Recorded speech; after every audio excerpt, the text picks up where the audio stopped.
SSC GD examination ನೀವು crack ಮಾಡ್ಕೋಬೇಕಂತಂದ್ರೆ ಒಂದ subject ಮೇಲೆ ನೀವು ಕಾನ್ಸಂಟ್ರೇಷನ್ ಮಾಡ್ರೆ ಸೆಲೆಕ್ಷನ್ ಆಗೋದಿಲ್ಲ, ಎಲ್ಲಾ ಸಬ್ಜೆಕ್ಟ್ ಮೇಲೂ ಕಾನ್ಸಂಟ್ರೇಟ್ ಮಾಡ್ಬೇಕಾಗ್ತದ. GK ಸೆಕ್ಷನ್ ಒಳಗ ಒಂದಿಷ್ಟು ಸಿಲೆಬಸ್ ಬಹಳಷ್ಟು ಅಪ್ಗ್ರೇಡ್ ಆಗ್ಯದ. ರೀಸೆಂಟ್ ಆಗಿರ್ತಕ್ಕಂಥ ಕರೆಂಟ್ ಅಫೇರ್ಸ್ ಮೇಲೆ ಕ್ವಶನ್ಸ್ ಬರ್ತಾ ಇದಾವ, ಸ್ಪೋರ್ಟ್ಸ್ ಮೇಲೆ ಕರೆಂಟ್ ಅಫೇರ್ಸ್ ಬರ್ತಾ ಇದಾವ, ಅದೇ ರೀತಿ ಸ್ಪೋರ್ಟ್ಸ್ ಮೇಲೆ ಕ್ವಶನ್ಸ್ ಬರ್ತಾ ಇದಾವ, ಹೇಳಿಕೆ ಬೇಸ್ಡ್ ಮೇಲೆ ಕ್ವಶನ್ಸ್ ಬರ್ತಾ ಇದಾವ. ಅಬ್ಜೆಕ್ಟಿವ್ ಟೈಪ್ ಇರುವಂತ ಕ್ವಶನ್ಸ್ ಒಳಗ ಅತಿ ಹೆಚ್ಚು ಏನ್ ಬರತ್ತವ ಅಂತಂದ್ರೆ ಹೊಂದಿಸಿ ಬರೆಯಿರಿ ಅಂತಕ್ಕಂಥ ಪ್ರಶ್ನೆಗಳು ಬರತ್ತವ. ಅದಕ್ಕಾಗಿ ವೆಂಡರ್ ಚೇಂಜ್ ಆಗ್ಯಾನ. TCS ಪ್ಯಾಟರ್ನ್ ಒಳಗೆ ಓದೋದ್ ಬಿಡ್ರಿ, TCS ಇರ್ತಕ್ಕಂಥ ಪ್ರಿವಿಯಸ್ ಇಯರ್ ಕ್ವಶನ್ ಪೇಪರ್ ನ ಓದೋದ್ ಬಿಡ್ರಿ.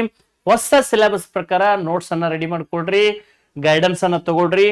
ಆಯಾ subject wise, chapter wise, level wise ಯಾವ ತರದ ಕ್ವಶನ್ಗಳು ಬಂದಿದಾವ ಅನ್ನೋದನ್ನ ನೋಡ್ಕೊಂಡು ಪ್ರಿಪೇರ್ ಆಗ್ರಿ ಅಂತ ಹೇಳ್ತಾ, ಹೊಸ ಬ್ಯಾಚ್ಗಳಿಗೆ ಏನಾದ್ರು ನೀವು ಜಾಯಿನ್ ಆಗ್ಬೇಕಂತಂದ್ರ ಗ್ಲೋಬಲ್ ಎಜುಕೇಶನ್ ಬನ್ನಟ್ಟಿ ಒಳಗ ಹೊಸ ಬ್ಯಾಚ್ಗಳು ಪ್ರಾರಂಭ ಆಗ್ತಾವದ.